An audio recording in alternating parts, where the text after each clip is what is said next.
Welcome to Behind the Play, a video and podcast product of The Hoop Show that explores the lives of Geelong players past and present, as well as the off-field figures that are keeping us strong. My name is Paul James, and today I have the great pleasure to be chatting to, well, I can't actually see her, so people can see, if you're watching the video version, we've got a still picture here that does the job. We're having some technical difficulties on one end here, but Rach Danderfield, how are you? I'm living the dream, mate. How are you? Very, very well. We were discussing beforehand, certainly for the video consumers of this show, it'll be a bit weird that there's my head bouncing left and right and you're just like unblinking for the entire show. I do apologise. I think at some point one of my cats has walked across my laptop and the camera just ain't what she used to be. Yeah, but that's right. We make it work, and certainly for those on the audio side, you'll have no idea that anything's going on outside of the fact that I've announced it. Anyway, so we're recording off the back of the Geelong and Sydney game here. Now, we were just talking before the recording, and you have full-on hours. Even for myself as a parent of two young kids, I still consider those hours pretty full-on. So you didn't quite make it through the entire game, but what's your feeling on the result from that game that's just gone past? Look, it's from what little you saw and caught up on, I presume. I think it's kind of the same vibe as my parents when they'd get my report card growing up, which was disappointed but not surprised. I can't recall a game that we've played at the SCG that we've played really well in recent memory. That's true. No, that's an excellent point. Yeah, I can't really think of too many. Obviously, last year was a loss, and that was Buddy's 1000th. And I guess I'm a bit stretched prior to that. But yeah, it's... Prior to that, we've had the COVID years. True. But not been the happiest of hunting grounds. No, so it's just... I'm not sure if it's the dimensions of the field or if it's just whatever it is, we play shit footy there. So look, Sydney's an awful place, so it could just be that they don't like being there. At least with the SCG, it is within close proximity to the CBD, unlike most things in Sydney. Yeah, that's true. Yeah, that's a very awkward shape, that city, and configuration. So, but yeah, apology to all the Sydney-siders that I just ragged on there. Happy to come away with the 2 points. Yeah, more than we deserved. Absolutely, 100% agree. So I guess we'll find ourselves talking the game, the present day game again shortly. But for anyone who's not necessarily aware of kind of you and some of your love of footy and where it all came from, how did footy first enter your life? Were you one of those that I guess had like that strong footy family around you, and so it was kind of there from day one, or did it take a little while to discover and appreciate the game? So my first game I attended in my mother's stomach when she was about 7 months pregnant with me. It was the Hawthorn Night Grand Final of 1989. Oh, right. Hawthorn Night Premiership, I should say. It was Geelong Hawthorn. And my mum, at this stage, it was one of the old school screens at the MCG, but it had all the players' stats. And she looked up and she said, I weigh the same as Gary Ablett right now. So it was an institution from birth, essentially. And when I was younger, I wasn't super into it. I liked Gary Ablett. I had number 5 on my back. You and me both. Yeah, and so we used to sit up the back at whatever oval we went to. There was a lot more back then, so whether it was Whitten Oval or Princes Park, and it would sit up the back, so it'd have lots of space. I could lay out my colouring books, and I'm being really animated with my hands at the moment. And I'm not sure why. So the viewers won't be able to see it again because we've put the still image there, but I can like faintly see movements. Like there's a silhouette that I can see, so I get the animation. That's all right. Yeah, so we'd sit up the back so I could set out the colouring books and Mum could watch the footy. And as I got a bit older, and I think it was when David Spriggs came, and I was like, oh yeah, he's a bit handsome. And Tom Harley came in, and this when Tom Harley had hair, and I was like, oh, he's a bit okay. I could watch and that this. Jawline and all those sort of things. And it just sort of really became like a bonding experience between my mum and I. You know, as I went through my awkward teenage years, I wasn't the best behaved child, and my mum and I would butt heads a lot, but we'd always go to the footy. And to this day, we go to the footy together whenever we can. Look, it's got to start somewhere, right? Exactly. So, and if there's a bit of eye candy along the way to help you appreciate the game even further, then what of it? Exactly. I think I've sort of moved past that now, mostly because I'm older than all the players on the field. I see myself more as their mum these days. Like, I see a player, oh, I'd like to cook him a meal and just make sure he gets a good night's sleep.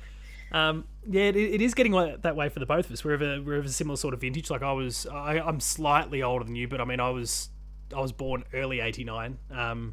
So still in time for the loss that year, and some of my first footy memories were unfortunately the 1995 grand final loss for the Cats as well. But yeah, it's kind of weird that we're both kind of at that point where we'd be considered retirement age if we were playing or anything like that. I don't know if it doesn't sit well. It's definitely a transitional period because you start to feel old, when you first see players younger than you getting drafted. I think that's the first sign. And then And I there's feel like the other time is when like you're watching the game, whether you're live or watching on the TV, and younger player gets possession, and you go, "Good work, kid!" And then when you say that, you're like, "Oh no!" Like I've yeah, had that moment. yeah, I distinctly remember I think doing that. It must be like I don't know, yeah. 2016, And 17, perhaps something like that, and I just horror. Like it went completely through me. and then you get to the phase where your favorites start to retire. Yeah, And I'm at the stage now where some of my favorite players growing up, not necessarily from Geelong but from other teams, their kids are debuting. oh, And yes, and in the case of Gary Ablett, my first ever favorite player, his child has retired. So it's oh, look, that's a weird one because obviously we came at the end of Gary Senior's career, both of us really. So we can kind of allow that a little bit, but yeah, it's the numbers of those players are starting to grow now, and they're getting drafted and retiring, and we're just old. yeah, as long as there's still at least one player that's older than me in the league, I think I'll feel okay. So Pendles, hold on. Pendles, Um, Hawk, who else have we got? Buddy, Yeah, Bud. I think he's the oldest, isn't he? yeah, Yeah, he's the oldest. and Pendlebury's he'll be sitting done at the end of the year opposite. most likely. So not a good feeling. It's getting worse and worse for us. Where's So it? yeah, Where's it Dustin Fletcher when you need it? Someone who just kicks on forever. Maybe Hawk will be that person actually. The way he's going. absolutely, absolutely. So I guess obviously you mentioned enjoying some of the eye candy and certainly took a fancy to Gary Ablett and his ability early on in the piece. What were some of the first footy memories that you actually have in terms of some results? Do you recall any particular games that stood out along the I way? rem- I remember. Oh, I'm sorry, my cat's been a fuckhead. No, you're right. Um, Just trying to mess up the camera some more. yeah, exactly. So my first memory was at Witten Oval, at the old concrete steps that they had. And I had this little stool because we were in GA. And so I was sitting on a stool, like a little, it wouldn't be more than a foot tall, Yeah. just with my colouring book. And a man next to me accidentally bumped into me. And he obviously felt very bad. But I was okay. I was just more surprised than anything. And he's like, "Oh, I'm so sorry." He's like, "Oh, you got Gary Ablett's number on your back." And I said, "Yeah." Or, what, I was 3 or 4 years old. And so he picked me up onto his shoulders and he was pointing out onto the ground. The ball was down the other end, and the ball they needed to get the ball to Gary so Gary could get the goal. And it all happened in a matter of like a minute.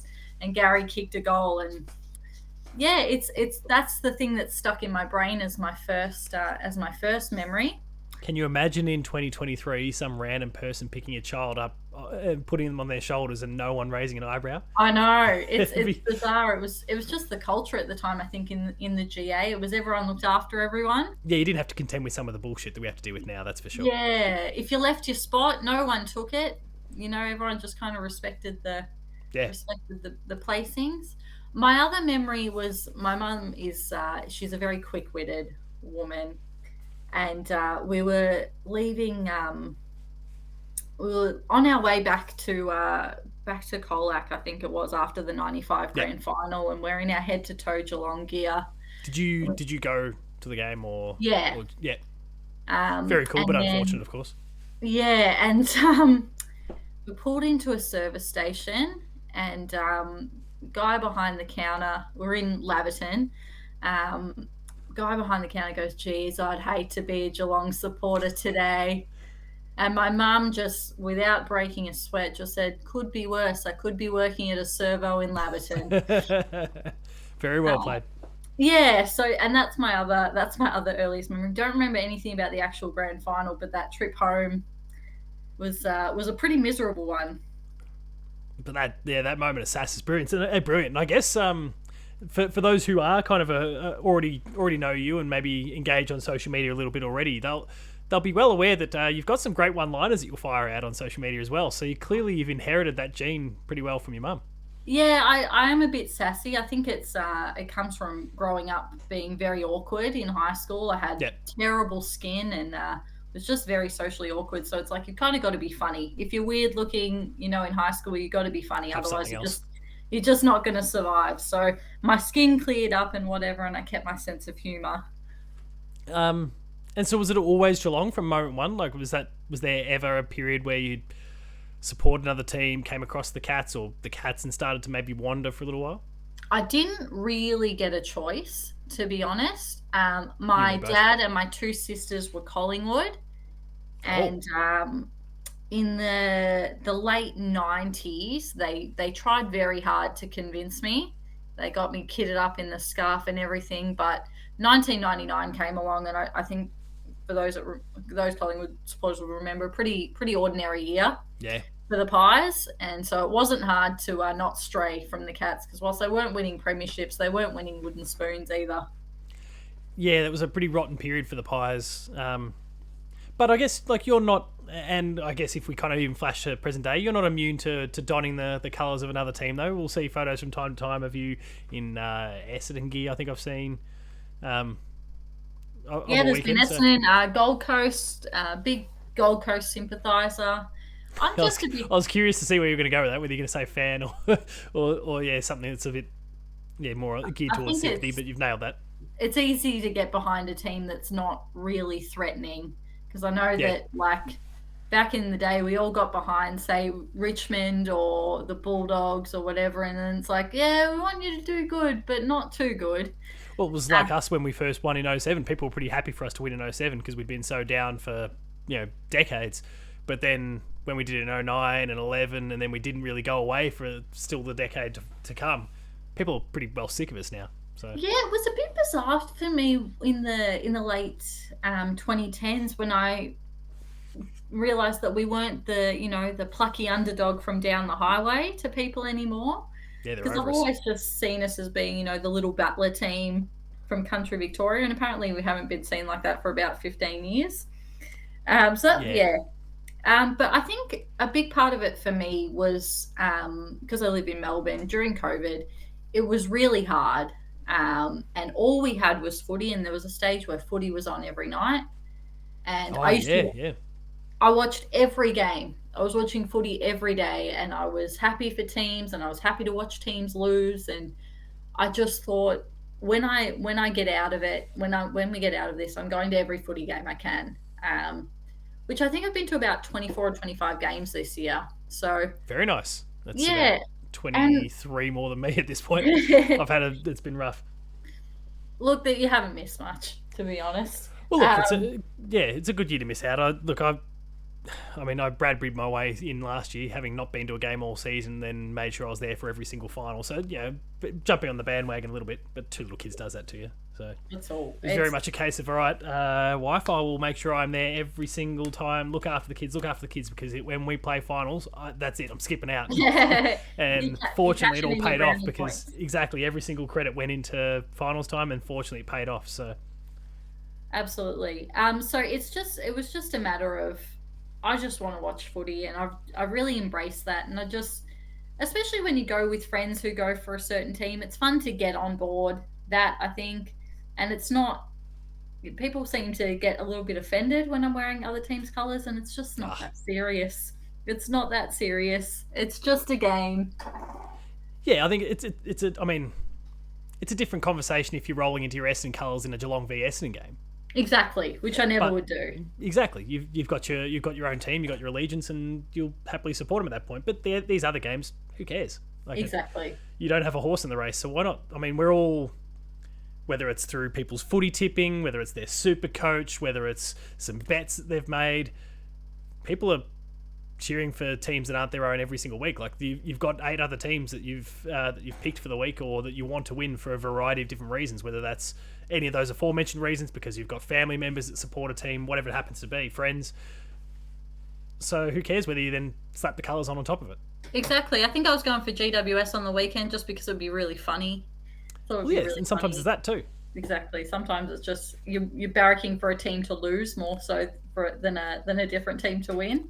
I mean, I was like, especially as I jumped on the phone and took a look at the scores at one point, and I saw what West Coast was doing to St Kilda for a while there. I'm going, oh, hang on, I'm a West Coast supporter.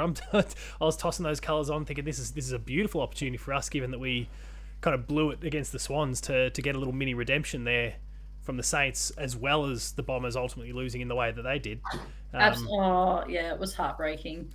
It was. Yeah, I felt bad for the Bombers supporters, but I guess as a Cats fan that's looking to pinch one of their spots, I was absolutely quietly okay with it. On the other hand, and we're in a good position this weekend because I think most of the teams in our prospective spots are playing each other. Yeah, you got Adelaide v Essendon. I think the Bulldogs have Collingwood. Not that Collingwood's going for our spot, but yeah. the Dogs are in one of our spots, and so that could be a thing for them. St Kilda we play pretty soon as well. Meanwhile, we play North, which, I mean, no game is a walkover, but hopefully this one is. Hopefully you would think so. Yeah. I feel like the last time we were chatting, we were going into a game against Gold Coast, and we were pretty confident that we were going to come away. Before or after the Gold Coast game, I think. So who knows? We'll see. So obviously you'd been to 95, didn't work out too well for us. The Cats have seen their ups and downs. 2004, things start to pick up a little bit. How do you reflect on 2007, 9 and 11 when obviously we first broke the drought, and that was the first time that you got to see Geelong win a premiership, but also the subsequent flags that came afterwards? Yeah, I think 2007 for me, it meant more for me to see that for my mum. Because she'd seen all the losses. She'd seen, I think it was 67 we lost to Richmond. Oh. She went to 89, 94. So for me, it was obviously special, but I'd only sort of really been properly into football for about 10 years or 9 years at that stage. So I didn't have that sort of level of appreciation for how special it was, but I knew how special it was for her. So that was a big thing that I got to celebrate that for her. Were you fortunate enough to make it to that one? Sorry? Were you fortunate enough to make it to that one as well? Yeah, the only one I've missed of this century was 2020. That's the only one I wasn't able to go to. So I've been really lucky. Just in the ballot, I've managed to get. You have been. You've managed to win out in every ballot. That's pretty awesome. Yeah, I think it's just so I go in. I enter on my own just because we thought it would be better, or just a better chance if there's one ticket available. Then you can grab it. Yeah. Exactly, and it's worked out really well. So far I've missed 09 and 20, so been there for I guess 95 all the way back too, but fortunately I've had a pretty good run despite missing one successful premiership in there. Yeah, I wouldn't have mind missing 2008, to be honest. I was there for that and was pretty happy that I had to leave I had to get to work very quickly after the game. So siren went and we were boom out the door. Didn't think twice, and we were basically sprinting out of there, which of course drew some jeers from the Hawthorn supporters. Whereas 09, my employer, it was a family run pizza place. And normally, if I turn around hey, I want to go to the Cats game, yep, sure, no worries, have the night off. But they're all Saints supporters in there, so they weren't saying no because I was a Geelong supporter and I was the competition. They were saying no because they were all going themselves. Yeah. And I can't. I was kind of stuck, so I had to miss the game, which gave me the shits. But the nice moment was being in the shop, and because it's a family-run business, they had to come back at some point, and so I made sure I gave myself a longer shift that night and was just waiting in the shop there for the moment they all had to come into the shop. Me with my Geelong scarf on, them all walking in head down as St Kilda supporters. Their tail between their legs, I bet. St Kilda's one of those teams we discussed before. Feel bad for them, the sympathy thing, but I didn't so much that night. They've got to be cursed. I'm a big believer in football curses. I think that St Kilda are cursed. I don't know what it is. I don't know what their curse is. Yeah, Yeah. The very, very biblical sort of title. Maybe the gods are not looking too favourably upon anyone who considers themselves at that sort of level. Yeah, well, I think I personally, and this look might be a self-fulfilling ideal, but I maintain that North Melbourne were cursed when the Lee Colbert trade of Oh the yeah, end of 1999 went through, because they went from premiers to they haven't won a prelim since. So I believe that Lee Colbert trade destroyed the North Melbourne Football Club. And and, and gave us moons. yeah, and people tell me to move on, and no, I refuse. Nah, I stick will to your not guns. move on. But It's yeah, a nice theory. I can get around it. yep. So yeah, 09, 2011, I guess, even being present for things like 2008, what were all those grand finals like? 2008, I've for my own mental health, I've just blocked the whole thing out. All I can remember in that last quarter is just people like Chance Bateman and stuff kicking behinds, like kicking the ball into Geelong's Oh goal, yeah, to the point that they actually changed the rule the next they season. did. That's when the rush behind came in. I stayed until the final siren and not a second more.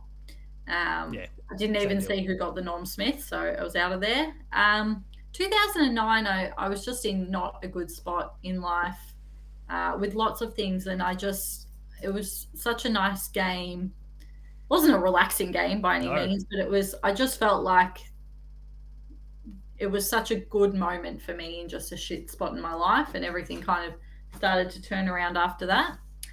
And 2011, I think it just, I think in that moment, I knew that it was the end, even though it didn't necessarily have to be, but it felt like the completion of the story. that's fair. Yeah, Though I mean, ultimately, it didn't end up being that way, and we were kind of buzzing around forever. And geez, 2013, obviously the prelim there was the end of the Kennett curse, unfortunately. But I felt going into that day like, great, we're playing against Hawthorn. They can't beat us. This is our pathway, and they're obviously the best team in the comp at the moment. This is our pathway to another one where we're just going to continue this pattern of one every other year. But unfortunately, Sean Burgoyne and a Travis Farco miss snuffed that for us. yeah. But I not that think we'll though, ever hold it against Trav because he's done so many even good if things for Trav us. kicked that goal, we were stumbling to the line of the Yeah, end of that game. We were not winning in overtime, so no begrudging Trav there. We were limping, I think that would have absolutely put us in limping. front in the end though. I don't think it was to level it. I think that No, was to. I'm pretty sure it was to level it, Oh, but jeez. All right. correct me in Um, post if yeah, if that's I'm a real. wrong. We'll work it out if we need to. But yeah, traumatic one that particular day. Yeah, hurts a lot still. 2013. And then so we've obviously touched on the 2020 season and obviously the inability for us to actually go to that. But what did you make of that year? It was Gaz's final season. Obviously, that ended disastrously for him with his shoulder, compounding the lost premiership. But what did you make of? Yeah, obviously you were watching every single game, but of course there's one out of the 18 teams that you've got a vested interest in at that point. So what was watching the game through 2020 like? It just doesn't hurt as much as 2008, funnily enough, because one, it wasn't ours. It was never ours. I know we were leading at half time, but we shouldn't have really been there in the first place. We held on to that top four spot by, I think ended up beating Adelaide by less than a goal, Yeah, it who wasn't a won lot. the wooden spoon that year. It was just we shouldn't have been there. So it just doesn't, of course you want to win, but that coupled with not being there, not having any connection physically to the game, it I was like, after it was over, I was like, oh, that sucks. Oh well. Um so yeah, it just Yeah. I don't even have that many memories of it. It was sad for Gary Ablett, I think, but he gets to retire with two Brownlows and two premierships, and I think does he equal the record for All Australian? I think. Yeah, He's he'd be got there eight or or thereabouts. nine. If he's not on top, then he's really close. But Yeah, so um, I think he had a good run. yeah, he didn't do too badly. That little bald-headed man. And yeah, I guess that grand final for me was a little bit the same in the sense that, well, at that point I had, did I have? Yeah, I had my first child at that time, and he wasn't sleeping especially well. and he stirred about as the siren went and needed help from Dad to get back to sleep. And so, boom, that was my cue. Get out. It felt very much like 2008, where I just didn't have time to digest it, which was, I think really good for me, because I just had to rush off to something else and didn't allow it to sit. Now, obviously, there was some emotions there around Gaz and his departure, and I resettled my son, got back out there, and just in time to see Gary being kind of getting his guard of honour off the field, and I think shed a couple of little tears through that. But otherwise, yeah, the actual result was able to very, very quickly put it behind me, and that takes us all the way through to 2022 and the success of last year. So how are you feeling going into the finals? Obviously, we're on a massive streak at that particular point, and obviously ultimately went on to win the flag. But what was it like for you going into finals time, having been so long? Clearly, I mean, were you of the mind that it was Joel's final year at that particular stage? Did you feel the writing was on the wall? Yeah, and I think that West Coast game where he just really, my friend, I went with my one of my best friends, Amanda, who is Flossie Amanda on Twitter.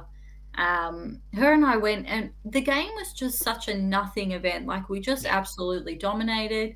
So we were just talking throughout the whole thing. Like, we were just, it was just like, it was almost a formality. And after the game, Joel just really took his time around the ground. He went to every stand, every corner of the ground that, apart from the ones that had the construction. Yeah. And I just thought, I think he's soaking in this for the last time. But it was almost like the concept, for the first time since 2007, the concept of losing never crossed my mind, because it was not because I thought we had it in the bag, but I was just like, I can't handle this if we lose, because this is it. This is the last chance. All the pieces are in place. I think Jeremy Cameron was pulled from that West Coast game with hamstring, whatever, and sent everyone into utter distress. It was panic mode. Yeah. The Collingwood game emotionally destroyed me, in the terms of I didn't sleep after that game for probably about 12 hours. I was so wired. And then at the Brisbane game, it was so weird. Just watching it, all the pieces fall into place. Everything that had gone wrong in previous years was going right. Yeah, the Max Holmes stuff aside, I was very confident Max was going to play. I thought they were just being precautionary. But yeah. And then, just during the week, I think, knowing with not having to be there for the previous 11 years or whatever it was, I made sure to really soak in everything. So I went to the parade, I did all the things, made sure to get to the ground really early on the day, because I was like, I don't know when I'm ever going to see this again. Because when you're starting your dynasty, you think that you could do this forever, but it just doesn't work that way. Of it, yeah, so I just made sure to really soak in everything. Due to some ticketing mix-ups, I got to sit with Amanda, my friend, during the game, and my partner cosplayed as a Geelong supporter for the day, and he got my ticket. And so getting to share the morning at the pub with my mum, my best friend, and my boyfriend on a beautiful spring day. I think wasn't it good? Probably the only nice day we got in September last year.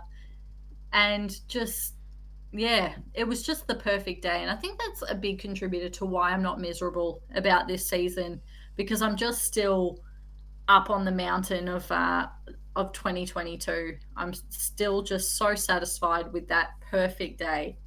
Yeah, I don't blame you in the slightest. There's certainly that feeling for me that, if things don't work out for us this year, and obviously things have been pretty stop and start, and we've kind of spluttered our way through the season up to this particular stage. But if things don't work out for us, whether we make the 8 or not, whether, in regards to whatever happens from that point on, if we do, we've got this amazing kind of end to an arc that started with Joel and ended with Joel.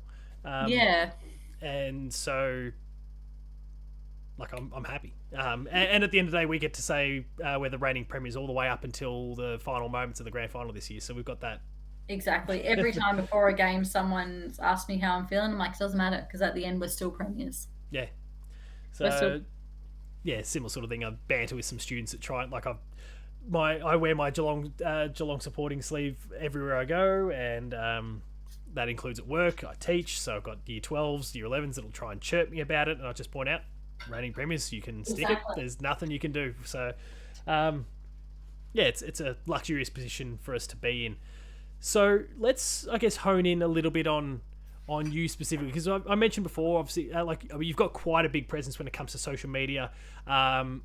There's lots of engagements there, and like I said before, you've really clearly inherited that gene from your mum with the quick wit and the sass and the one liners there, and it really shows with some of the commentary that goes out there. Now, obviously, that would make itself into a bit of a lightning rod for you for both good and bad attention. So what is that like with some of the engagement, and I'm sure some of the not so positive comments that come the other way?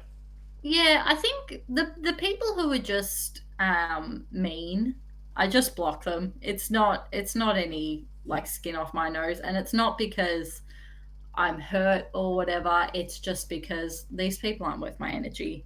That's fair. But I think the important thing also is that I do try and have the ability to understand when I've made the wrong call. And also have the ability to laugh at myself. I think someone posted a I think I know that where you're I going with made a this. big call about Jai Caldwell, Yeah. and then I deleted it because I didn't want all the Port fans Jumping coming on you. up. Yeah, and it got screenshotted, and I was just like, oh, you know what? If this was someone else, I'd find this fucking hilarious. Yeah, So so you lean into it. exactly, and I think that's the best thing that you can do. And I'm really blessed in my real life, my non-social media life. I've got a really good home life. I've got a job I don't hate. I don't particularly love it, but I don't hate it, Which is a good which is starting more point. than yeah, exactly. I've got a great group of supportive friends, and I'm really close with my family. And I think when you've got that level of happiness in all aspects of your world, what strangers say on the internet just isn't going to affect me. That's fair. So, where did this social media presence begin in the first place? I guess I mean, Twitter is one of those very fickle platforms at the best times, but is also one of those platforms where you kind of either love it or hate it as a user of it, or just as a user of social media. So, I guess where did you've got like things like Dander Fitness, for example, on Instagram. You're working a few different platforms there. So, I guess where did that all kind of begin for you in the first place? Yeah, I think I've always been um, from even as a child, I've really liked to entertain people. I was never particularly into like drama or anything like that or performance, but I really liked making people laugh. It Yeah. made me feel good when other people, would laugh at things I would say. I think it gave me a bit of an ego boost. And also, it's like, it's a nice feeling when people are laughing at what you're saying. So I've always just really liked engaging with people. Yeah. And look, there's no way of like sugarcoating it. I've always been a bit of an what's the name? Expeditionist? Extrovert. Oh, exhibitionist. Exhibitionist. So, like I've always sort of just really found myself just comfortable in my body and also just comfortable in like the female form and the beauty of that and expressing that on the internet is probably the most PG way I can say it. Yeah, I would just recommend for anyone watching and listening to this who's going to investigate afterwards, just be aware that there is some stuff that is not super work friendly, nor is it okay for potentially young children to see. So just be mindful of that. Yeah, But I try and keep it a bit more PG on the timeline these days, yeah, but it's definitely not safe for work. I definitely hit the mute button if you check your Twitter on at work. yeah, But yeah, I've just always been, and it's not for me. It's never been about like I want this many followers and things like that. Because I told my mum recently, oh, I had this was back when I had 15,000 Twitter followers, and I was like, Mum, I've got 15,000 Twitter followers, and she goes, oh, how many dollars is that? And I was like, well, none. She's like, oh, I don't understand. I'm like, no, you don't understand. So yeah, because she's older, she's in her 70s, so she doesn't quite get it. So it's can rely on her to keep me humble, but it's never been about like stats or numbers for me. It's just been about having a bit of fun, having a bit of ability to laugh at myself, and I've managed to turn it into a very nice side hustle. Yeah, and if people kind of enjoy the content, then what's the harm, right? Exactly. And especially if you can get to a point where you're not even like with the various footy piece of commentary and whatever. If it's not even feeling like content, you're able to just shoot your shot about a particular game, whether it's a Jai Caldwell situation or not, and people vibe with it and connect with it. Well, great. Like you get to talk about something you really enjoy, footy in the first place, and people then enjoy talking to you about it as well. It's the perfect pairing, I feel. Yeah, and I think it's also like I'll be honest, I was back in the day, I was a little bit of a pick me girl, because I liked footy and girls Yeah. didn't like footy, and I liked wrestling and girls didn't like wrestling. And if they liked it, they were just pretending, like I very much used to be that person. And as I've grown and matured, I've actually actively seeked out women with the same interests as me. And Good. through Twitter, I've managed to meet the most amazing community of men and women, but I've never had so many women in my life who I've shared interests with, and who are just beautiful, funny, smart, amazing women, and they want to be friends with me. And that's I'm just getting a little bit in my feelings. I just feel very blessed that I've been able to connect with so many women for the first time in my life. Maybe I just need to animate a little tear coming out of the eye of the picture that I've got over here for the video version. But because I'm sure I can't see, but I'm sure there's a little bit of emotion there at the moment.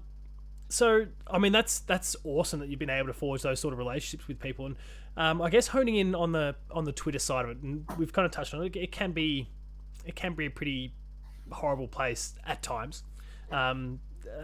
Typically, when you hear about the social media platform and unsavory behaviour, tends to be Twitter.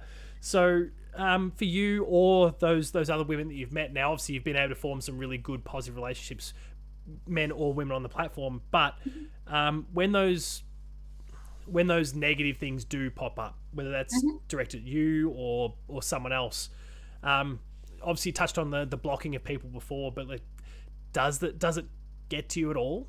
Because like I said, you can make yourself a bit of a lightning rod for footy related stuff, but there's obviously aspects that people can get more personal. That it's all well and good to shit on someone's opinion about footy, and as you said, very much water off a duck's back.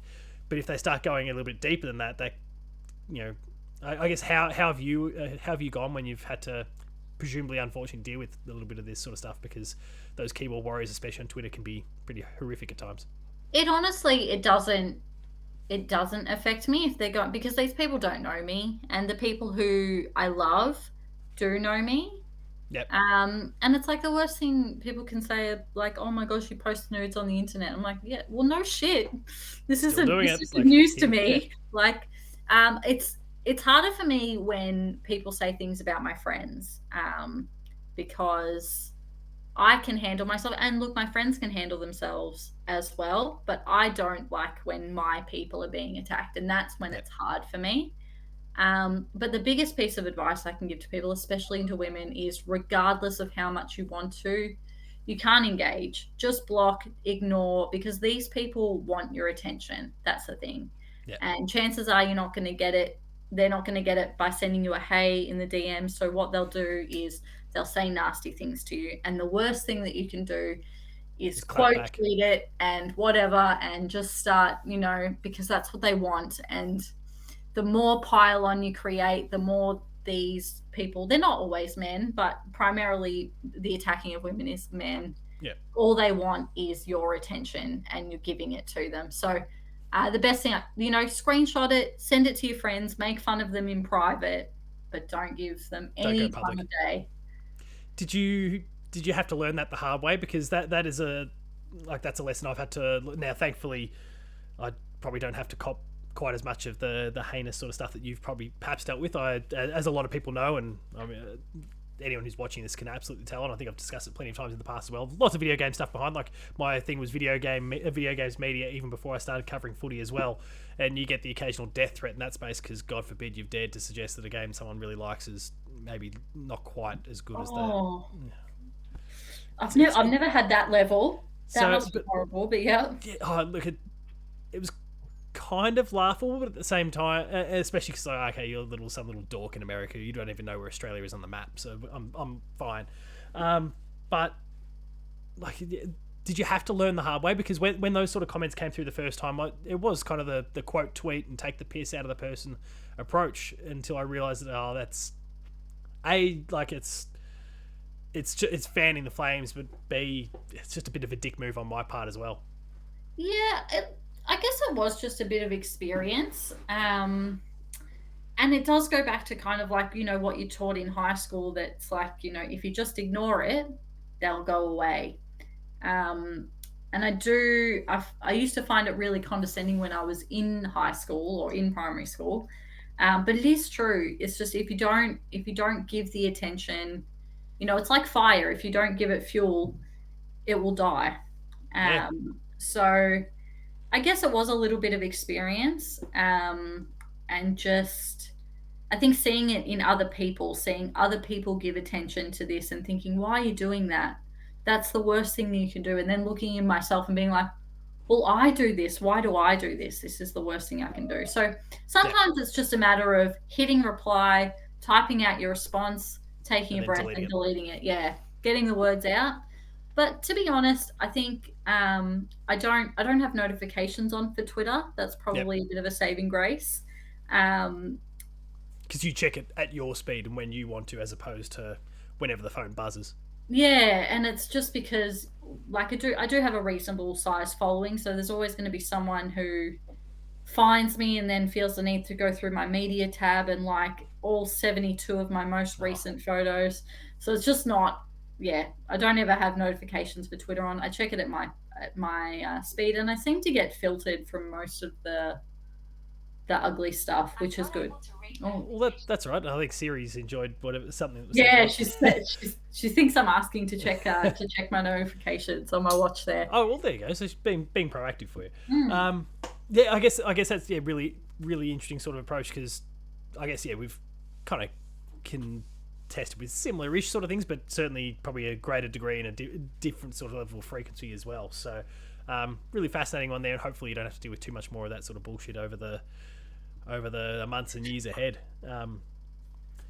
Unless I Collingwood guess, win the premiership. Oh, I think I'll quit Twitter when Collingwood win the. Not actually. I'll be very happy for them, but Twitter's not going to be a fun place when Collingwood inevitably take the flag.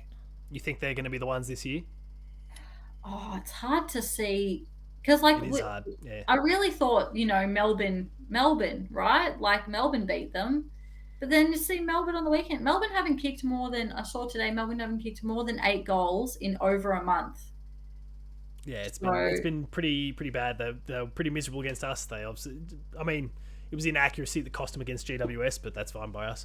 And then, yeah, even the Pies game was a low scoring affair. So yeah, when they won, inaccuracy there too. I think they kicked something like 8 goals, 15 or something. so it's time to take a Um, bit of a look at their goal kicking program. And also, I think Bailey Fritsch is now out. I think so. Good mm. luck to him. Yeah, so it's hard to see anyone taking off. I mean, Port are playing some good footy as well. Um, Perhaps got they, exposed a little bit by Essendon, despite the fact that they still hung on to win yeah, or but I think pinched it. Essendon are a better side than people are giving them credit for. I think that they've put in a lot of good performances. I just have to touch just to tie in the bullying. Yeah, no, please. Someone wrote a comment. I apologize for the language, but No, that's fine. they said something about my Jai Caldwell. So it's like she's just saying this probably because she wants to fuck an Essendon supporter. I'm like, well, no shit. Like, my boyfriend's an Essendon supporter. I make no secret of this. That was my fun. That was the one that made me actually laugh.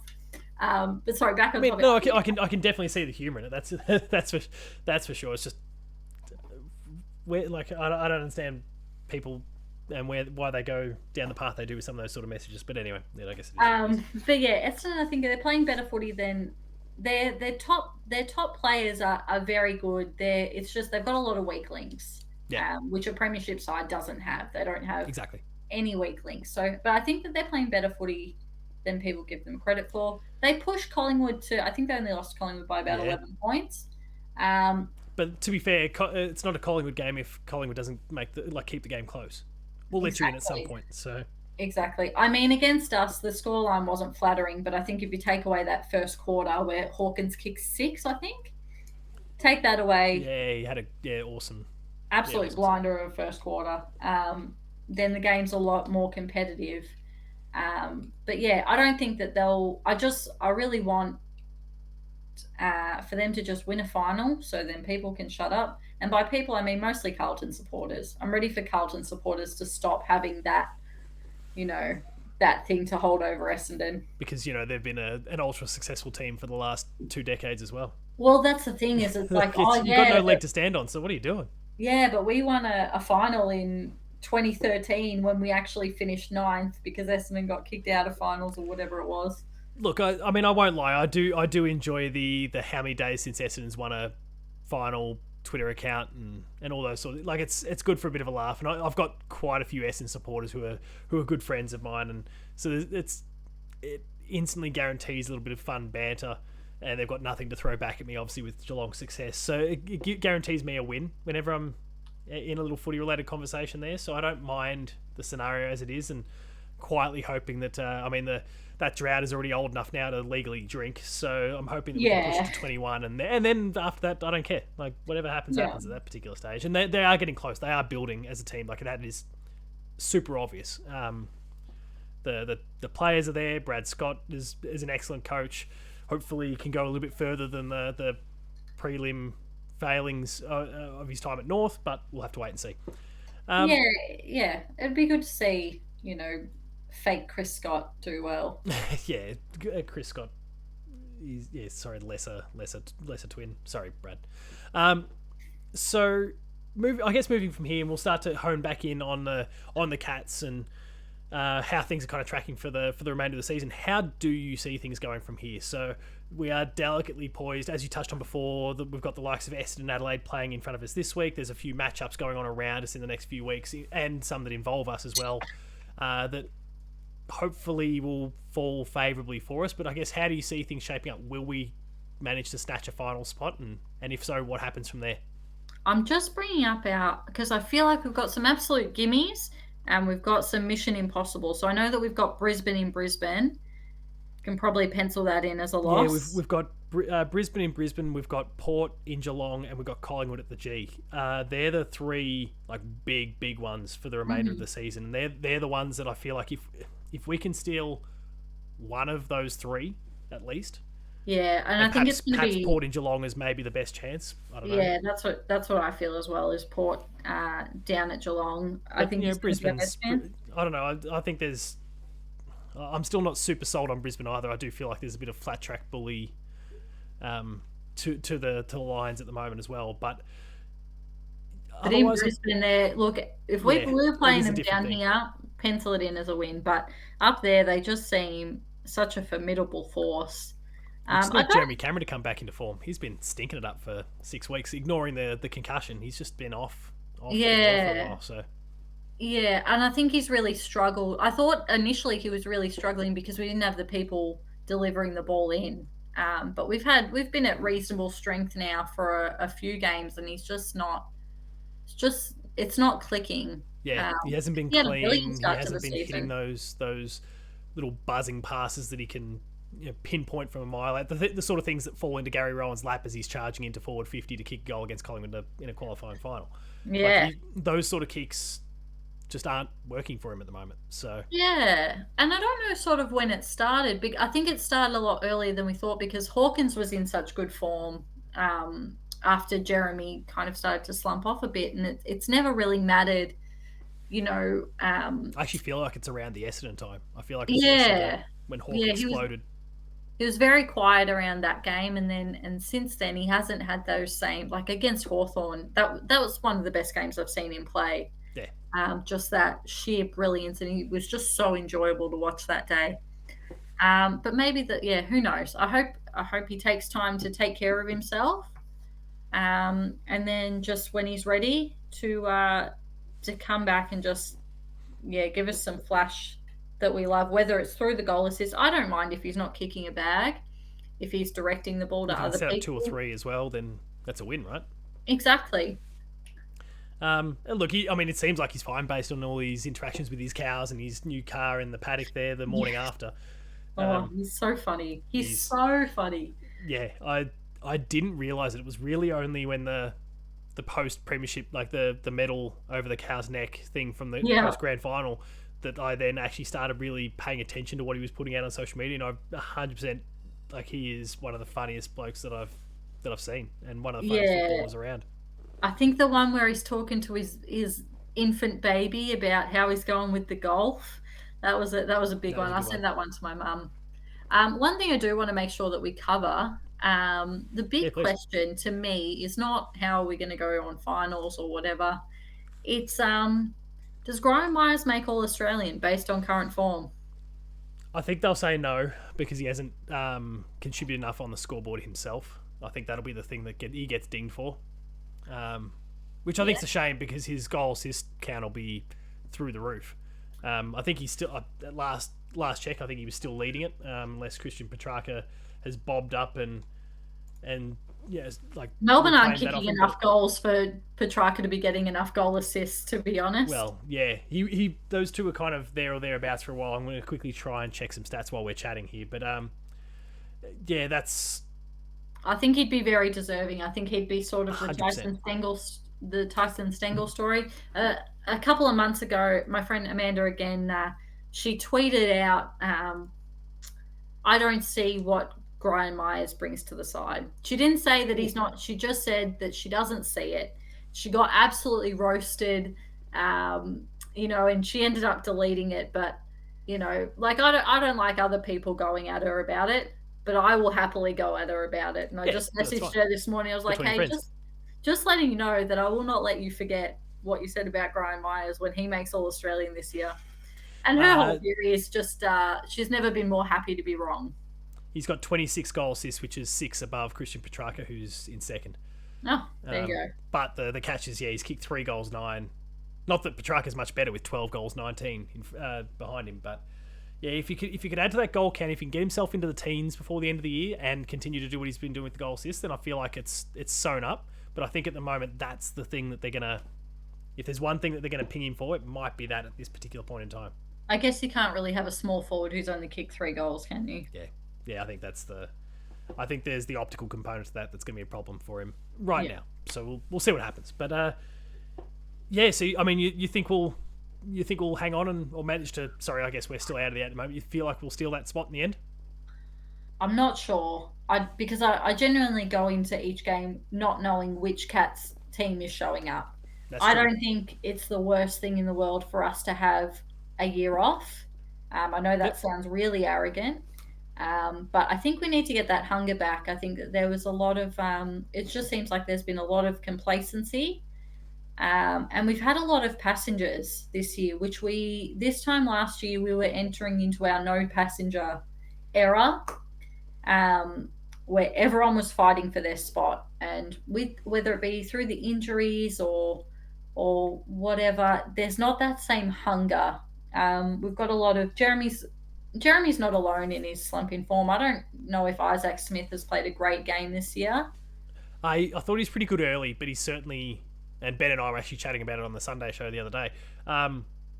His form's definitely waned. The efficiency is a little bit down, even though he's still accumulating.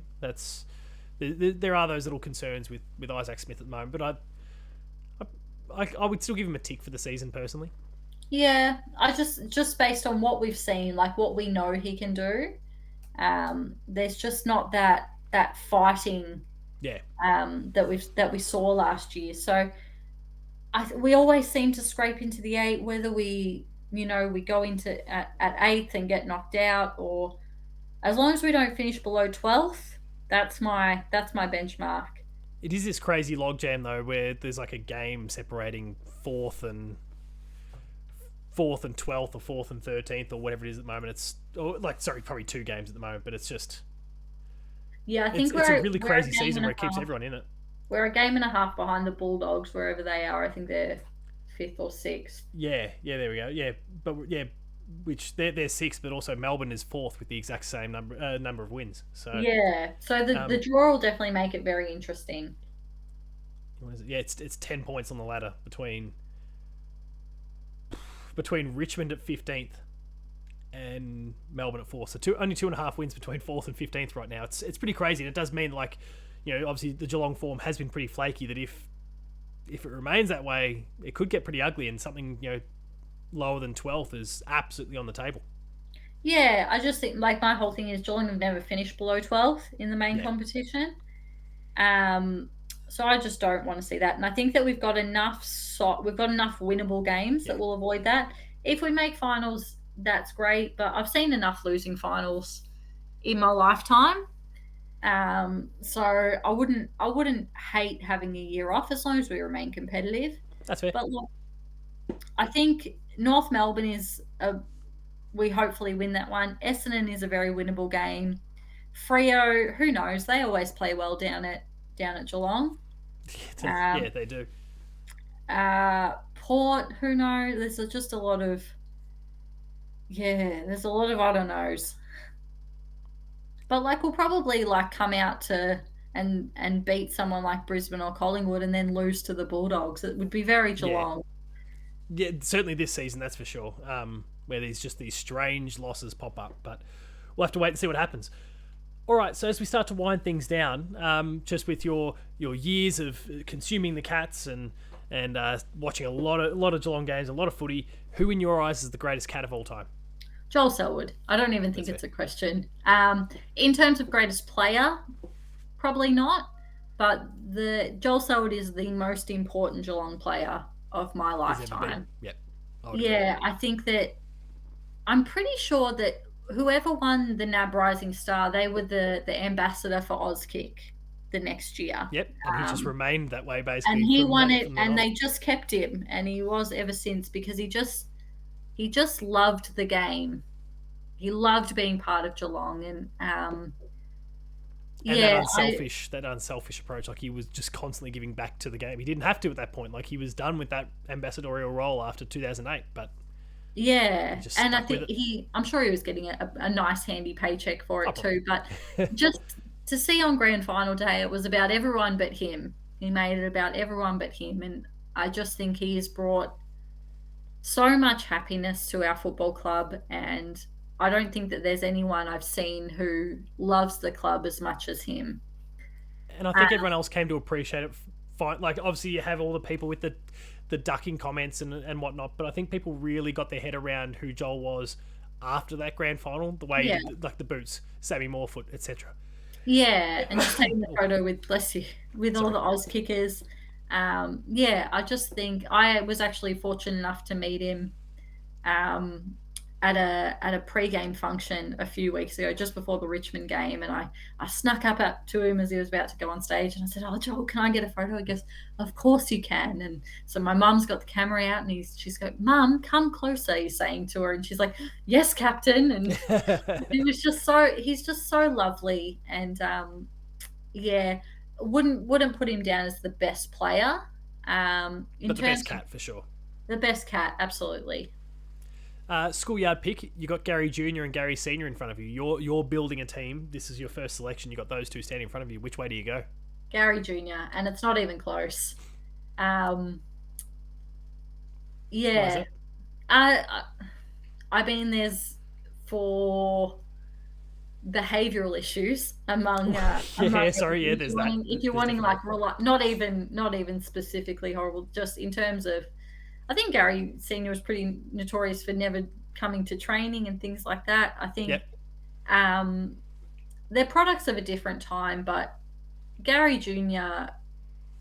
Yeah, I Just can't even put it brilliant. into words. He was just phenomenal to watch and could win a game off his boot without even kicking any goals. Yeah, very true. No, I can totally understand that. Goal assists and all those sorts of things, and just the way he pierces through the field and sets up a play, it was incredible. So I can understand. You don't need to kick 10 to 12 goals a game to be the most important player on the field. So Exactly. Gary Ablett could kick 14 goals and we'd still lose. Like, what's the point? yeah, yeah. There's a few grand finals that will test to that. So Yeah. yeah, we'll leave that one alone. Um, of the current list though, who's the favourite? Who's the one that you've just got that constant love for? We'll support him no matter what. Brad Close. He's my little Favourite of Hoopsto K. too. Yeah, I got a little custom air freshener of his little goal celebration after the grand final in my car, so he's just I dangling have in my seen that. car. For Valentine's Day, my partner got me a cameo message from him. He's so cool. I can't even he's just so cool. It's like every time I watch him play, I'm like, yeah, that's the only way I can describe it. He's just very cool. Yeah, no, I'm 100% with you. He's a really awesome player, and yeah, pretty cool cat at the same time. Of the crop coming through, the younger Geelong players that we perhaps haven't seen too much of yet necessarily at the senior level, or perhaps even at all. Who's the one that you've got that really good feeling about? Who's the one that we all should be keeping an eye on? I think he's shown flashes of brilliance. Ollie Dempsey Yep, looks very exciting. he's ripping the VFL apart.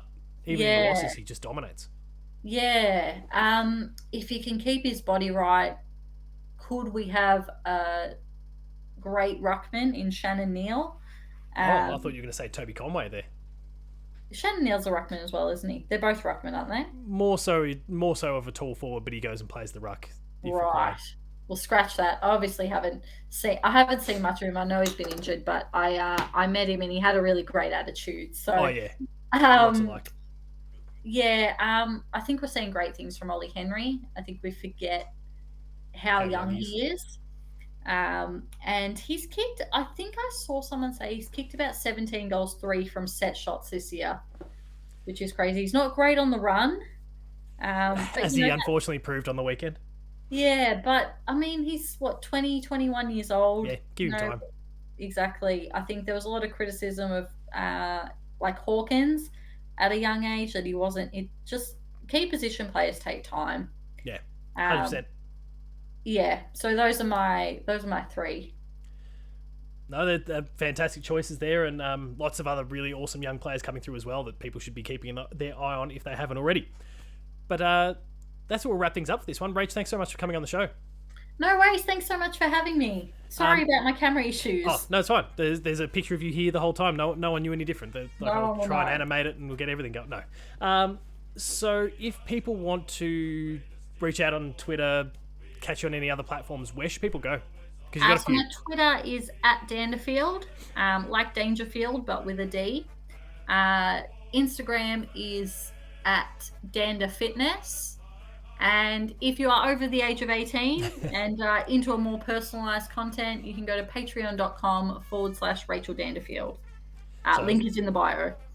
Yes, so lots of opportunities for people to go engage with you, check out what you're doing, and as you said before with your little side hustle, potentially help support that one as well.